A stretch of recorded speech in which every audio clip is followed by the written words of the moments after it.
वर्षों से लोगों ने बहुत धरने प्रदर्शन भी किए, मांग रखी। और आप सबको एक बड़ी जानकारी देना चाहूंगी कि किसी ने मेरे को कोई मांग नहीं रखी, नहीं मैंने चुनाव में कोई वादा किया, नहीं लोगों ने मेरे से फोर्स किया कि आप ये काम करवाओगे, लेकिन लोगों के दिल में कहीं न कहीं ये भरोसा था कि जब हमारी विधायक इंदिरा बन जाएगी तो विकास स्वतः ही हो जाएंगे। और उन्हीं के भरोसे पर, उन्हीं के विश्वास से ये कारवा आगे बढ़ता गया, कामों का ग्राफ आगे बढ़ता गया। और आज 4 साल के कार्यकाल में मुझे लगता है इस क्षेत्र के अंदर कोई बड़े काम मैंने छोड़े हो, कोई ऐसे बड़े काम नहीं है जो कि इस क्षेत्र को अभी भी उनकी आवश्यकता हो। कामों की आवश्यकताएं जिस तरीके से समय निकलता है, आवश्यकताएं बढ़ती जाती है, नई नई समस्याएं पैदा होती जाती है। लेकिन आज के परिवेश में हर आदमी के मुंह से ये निकलता है कि विकास, इस क्षेत्र के विकास में कोई कमी नहीं रही। और अब 6 महीने का, 8 महीने का जो कार्य है चुनाव से पहले, वो जितनी भी घोषणाएं इस विधानसभा क्षेत्र में सरकार के द्वारा की गई है वो सभी धरातल पर आने लगेगी। और यहाँ के, क्योंकि आज छात्र संघ कार्यालय का उद्घाटन है, मैं छात्रों की बात करना चाहूंगी। यहाँ के प्राचार्य महोदय ने बताया कि हर एक बजट के अंदर जिस तरीके से पहले बजट में कॉलेज बना, उसके बाद में हर एक बजट में महाविद्यालय को कुछ न कुछ सौगात मिलती रही। कॉमर्स सब्जेक्ट खुला, साइंस खुला और फिर बिल्डिंग की सौगात मिली, लगातार कुछ न कुछ मिलता रहा।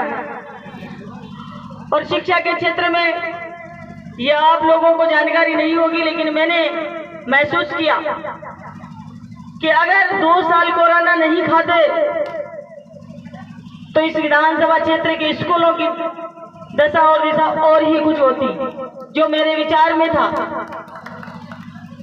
लेकिन अभी मेरे माइंड में जो चल रहा है वो और ज्यादा, कई सारे सपने इस विधानसभा क्षेत्र को लेकर है।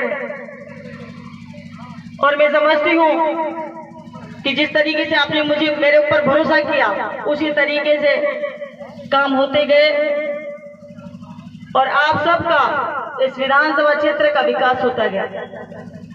मैं चाहूंगी कि मेरी विधानसभा क्षेत्र के बालक और बालिकाएं आगे बढ़े, पढ़कर कुछ करके दिखाए। आपने सुना होगा कि जिन बच्चों ने टॉपर किया है, 90 से ऊपर अंक प्राप्त किए हैं, उनको हवाई यात्रा कराइए। उनको हवाई यात्रा कराने का मुख्य उद्देश्य यही था कि मोटिवेशन मिले बच्चों को और आगे बढ़े। बच्चे कोशिश करें कि मुझे अब की बार 90% से ऊपर अंक लाने हैं और मुझे भी हेलीकॉप्टर, हवाई जहाज की यात्रा करनी है। ये मेरा सबसे पहला उद्देश्य है कि जब युवा पढ़ेंगे तो देश बढ़ेगा, युवा आगे बढ़ेंगे, युवाओं की सोच विकसित होगी तो इस देश की नीचे ग्रामीण इलाकों में जो बालक पढ़ते हैं उनकी सोच विकसित होगी और गांव से लेकर, शहरों से लेकर राजस्थान से और देश तक विकास संभव होगा। आपने देखा होगा कि अभी बजट के अंदर बहुत सारी योजनाएं माननीय मुख्यमंत्री जी ने लागू की, जिसमें सबसे महत्वपूर्ण आपको बताना चाहूंगी लाइट से बहुत ज्यादा दिक्कत होती थी लोगों को, वो लगभग फ्री हो गई है।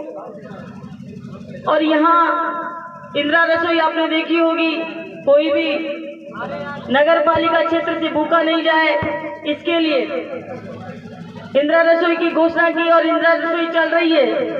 और इसके बाद अब ग्रामीण इलाकों के लिए भी इंदिरा रसोई चालू करने के लिए आदेश हो चुके हैं। हम कोशिश करेंगे कि जहां भी आबादी वाले कस्बे हैं, ज्यादा आबादी वाले, उनमें इंदिरा रसोई संचालित करें। चिरंजीवी योजना कितनी जोरदार स्कीम है कि कोई भी व्यक्ति बीमारी से परेशान नहीं हो, उसको खर्चा नहीं करना पड़े और सीधा जाकर अपना इलाज कराए। और 10 लाख से सीधा उसको 25 लाख किया है। 25 लाख का मतलब आप समझते हो पूरी की पूरी बॉडी चेंज हो जाएगी।